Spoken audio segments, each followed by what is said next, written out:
it here. So today's okay, so we are going to solve this question जिसके अंदर in a big city 325 men out of 600 men were found to be smokers. That this information supports the conclusion that the majority of the men in the city are smokers. तो ये जो है question है Z test का, मैंने पढ़ाया नहीं है बट आज इस वीडियो में पढ़ जाएंगे हम। पढ़ टेस्ट के बारे में बात करें, यहाँ पर कोई सिग्निफिकेंस लेवल नहीं दिया है और आपको ये भी नहीं मालूम कि जेड टेस्ट का क्वेश्चन है तो कैसे पता करेंगे। सबसे पहले टी टेस्ट के बारे में अगर हम पता करें तो उसका सैम्पल जो होता था वो 30 से कम होता था, ठीक है। एंड अगर हम बात करें उसकी जेड टेस्ट में जो सैम्पल है वो ग्रेटर दैन 30 होगा। तो यहाँ पर आप देख सकते हो मतलब 325 मैन, मतलब 325 man is greater obviously than 60, but यहाँ पर 60 से छोटा तो कुछ भी नहीं है, जो नहीं सॉरी 30 से छोटा, नॉट 60 से। देखो अगर टी टेस्ट होता है तो हम 30 से छोटा लेते हैं, जो भी सैम्पल होता है वो 30 से छोटा होता है, या फिर 30 के बराबर होता है, बट यहाँ पर 30 से बड़ा है, ठीक है। तो 30 से बड़ा जेड टेस्ट होता है, इससे पता चल गया, ठीक है। आउट ऑफ मतलब कि 600 मैन हैं, अगर एक सिटी में, एक बड़ी सिटी में सिर्फ 600 मैन हैं, उसके अंदर 325 मैन जो है ऐसे हैं कि जो स्मोकर पाए जाते हैं, ठीक है, मतलब ये स्मोक करते हैं, ठीक है। तो क्या ये कंक्लूजन मतलब क्या ये इन्फॉर्मेशन सपोर्ट करती है कि मतलब मेजॉरिटी ऑफ द मैन जो सिटी के अंदर है वो सच में स्मोकर है कि नहीं। तो इससे पता चल गया कि ये जेड टेस्ट का क्वेश्चन है, बिकॉज मैंने आपको भी बताया सैम्पल जो है लार्ज है और लार्ज सैम्पल के लिए ही जो है हम यूज़ करते हैं, ठीक है। I hope it's clear. तो यहाँ पर हमें ये मतलब हाइपोथेसिस, अब हाइपोथेसिस लेना पड़ेगा, ठीक है। तो हाइपोथेसिस कैसे लेंगे, तो एक H0 होगा, एक होगा H1, ठीक है। तो अगर मैं बात करूँ H1 H0 की, बट उससे पहले हाइपोथेसिस लेने से पहले मुझे कुछ डेटा भी तो होना चाहिए, जब भी तो मैं हाइपोथेसिस लूँगी, ठीक है।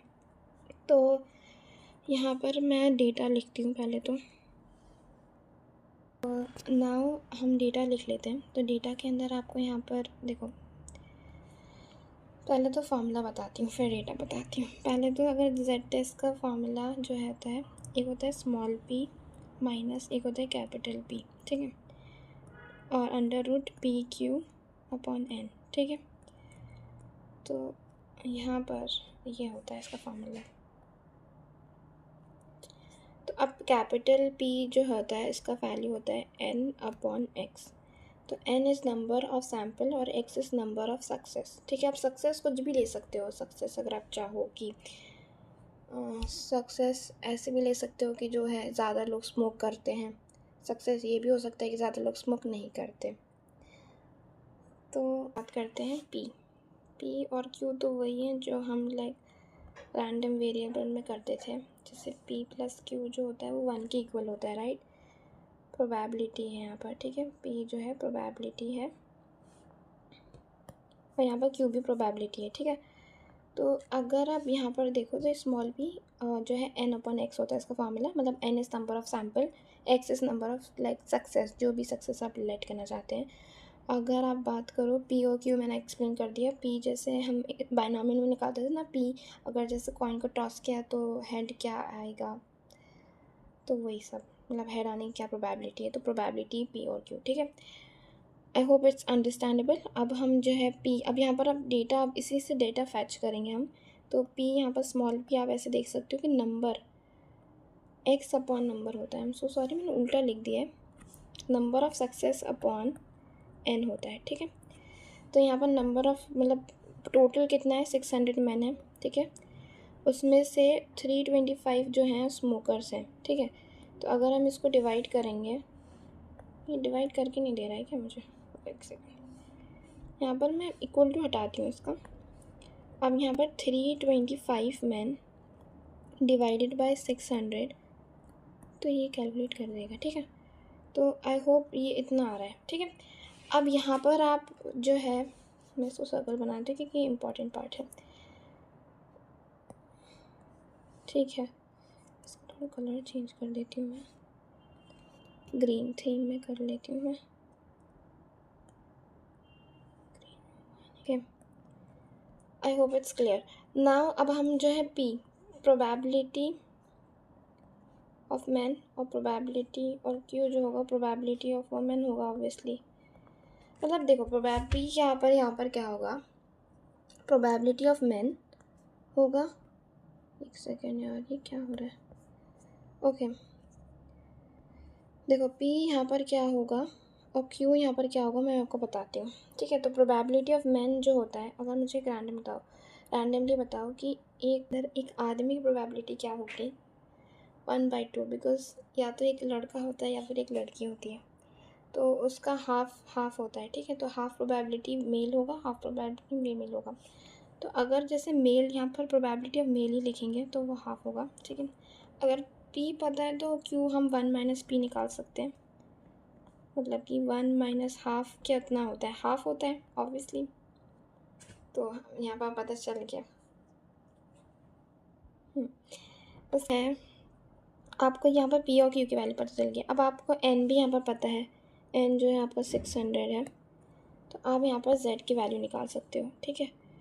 तो यहाँ पर मैं लिखती हूँ Z is equal to P, small p की वैल्यू जो है आपकी 1 सेकेंड, ठीक है। तो अब Z की वैल्यू तो 0.5416, ठीक है। इसको माइनस करना है हाफ से, मतलब 0.5 से माइनस करोगे, ठीक है, तो आपको ये मिल गया। अब इसका जो अब ये भी निकाल लेते हैं, √PQ/N ये भी निकाल लेते हैं। तो इसका जो वैल्यू है आपके पास, आपको पता है 0.5 × 0.5, इसको 600 से डिवाइड कर दोगे तो आपके पास जो वैल्यू आएगी, तो अगर आप इन दोनों को डिवाइड कर लो 0.0416, पता नहीं उसने और क्या वैल्यूज डाली है, ठीक है इतना ही ले लेते हैं। तो यहाँ पर आप देखो, यहाँ पर आंसर, तो यहाँ पर आ गया 2.039, ठीक है, ये आंसर आ गया आपका। अब आपको ये जो हाइपोथेसिस था, अब हाइपोथेसिस क्या लेट करना वो भी एक्सप्लेन कर देती हूँ। हमने Z की वैल्यू निकाल दी। अब यहाँ पर देखो, अब यहाँ बोल रहे हैं मेजॉरिटी ऑफ द मैन। अब जब तक हमें पास प्रूफ नहीं है कि एक्चुअल में मेजॉरिटी ऑफ द मैन जो हैं वो स्मोकर हैं, तो हम कैसे मान लें कि majority of the man actual में स्मोकर है। तो यहाँ पर हम मानेंगे जो हमारा हाफ पॉपुलेशन, हाफ जो हमारा P जो पर, जिसको हम 0.5 भी लिख सकते हैं। तो अगर यहाँ पर हाफ हम ये मान लें कि जो मैन है वो इक्वल टू P है, मतलब हम ये मान ही लें कि यहाँ पर कोई भी मेजॉरिटी ऑफ द स्मोकर है ही नहीं, मतलब नो मेजॉरिटी। हम कर लें कि जो मेजॉरिटी ऑफ द मैन है वो स्मोकर है ही नहीं, मतलब जितने भी मैन वो स्मोकर है ही नहीं, वो सब बराबर है, ठीक है। तो स्मोक, तो ऐसे अगर इसको ऐसे लेट कर लेंगे, ठीक है, एंड इसको जो है, और मेजॉरिटी मतलब होता है ग्रेटर, मतलब बड़े, तो 0.5 से जो ज़्यादा पॉपुलेशन है, मतलब हाफ मैन जो पॉपुलेशन है वो ज़्यादा है, मेजॉरिटी ऑफ द मैन जो है स्मोकर है, ठीक है। तो अब हम Z की वैल्यू निकाल लेते हैं। अब यहाँ पर कोई सिग्निफिकेंट टेस्ट नहीं दिया है आपको, यहाँ पर देख सकते हो कुछ भी नहीं बोला है, तो हम 5% पे निकालेंगे। वैसे तो आप वैल्यू याद कर सकते हो 5% के लिए, बट मैं यहाँ पर बता देती हूँ, याद करना कोई ऑप्शन नहीं है, यहाँ पर समझना ऑप्शन है, ठीक है। तो एक सेकेंड, 5% सिग्निफिकेंस जो होता है उसके लिए वैल्यू निकालेंगे। यहाँ पर आपने जो भी आपका सिग्निफिकेंस दिया है, सपोज़ यहाँ पर सिग्निफिकेंस देखो, यहाँ पर ना बहुत सारी कन्फ्यूजन हो सकता है, 2 टेल 1 टेल।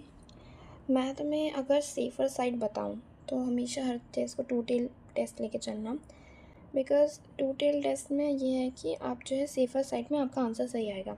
अगर तो हर चीज़ को 2 टेल टेस्ट लेके चलना है, तो आपको ये दिमाग लगाना ही नहीं कि 1 टेल या 2 टेल है, ठीक है। तो अब जैसे सपोज यहाँ पर 5% सिग्निफिकेंस पे बोला था, तो 5 लिखना है, तो 100 में से माइनस करना है 5 को और डिवाइड बाई 2, तो ये आपका परसेंटेज आ गया है। अब इसको जो है 4.75 को अगर 100 से डिवाइड करते हो, तो यहाँ पर आप देखो, यहाँ पर ये करके नहीं दे रहा है, एक सेकेंड, मैं डायरेक्ट इधर ही कर देती हूँ उसको, ठीक है। तो क्या आएगा, यहाँ पर अगर आप देखो तो हमें 0.475 चाहिए, तो 0.47 आ गया। यहाँ से अगर आप देखो, यहाँ पर इन्होंने ऑलरेडी मार्क करके दे दिया, तो ये देखो 46 है, 47, हमें यही चाहिए था, राइट, 47। अब यहाँ पर 1 है, यहाँ पर 5 चाहिए, तो देखो 5 यहाँ पर आ रहा है, तो 0.47 है। अब ये जो 0.46, अब देखो ये वाला जो यहाँ पर देखो, ये गए यहाँ से और यहाँ पर ये वाला लाइन और ये वाला जो भी इंटरसेक्शन था वो मिल गया। अब जहाँ से ये स्टार्ट हुए थे 1.9, Z की वैल्यू 1.9 प्लस 0.6, तो इसको अगर ऐड कर तो 1.96। टैबुलेटेड की वैल्यू 1.96 आ चुकी है। Z टैबुलेटेड 1.96 आ चुका है। तो अगर आप देखो ये जो वैल्यू है ये जो है बड़ी है, ठीक है। तो अगर टैबुलेटेड वैल्यू भी लिख लेती हूँ मैं, टैबुलेटेड नहीं कैलकुलेटेड वैल्यू, एक सेकेंड। ओके, तो Z कैलकुलेटेड की वैल्यू अगर आप देखो तो यहाँ पर आ गया 2.039। ये जो है बड़ा है 1.96 से, तो हमारा हाइपोथेसिस जो है रिजेक्ट हो जाएगा और H1 जो है रिजेक्ट हो जाएगा, ठीक है। तो इसका मतलब ये कि मेजॉरिटी ऑफ द मैन जो है वो स्मोकर हैं, ठीक है।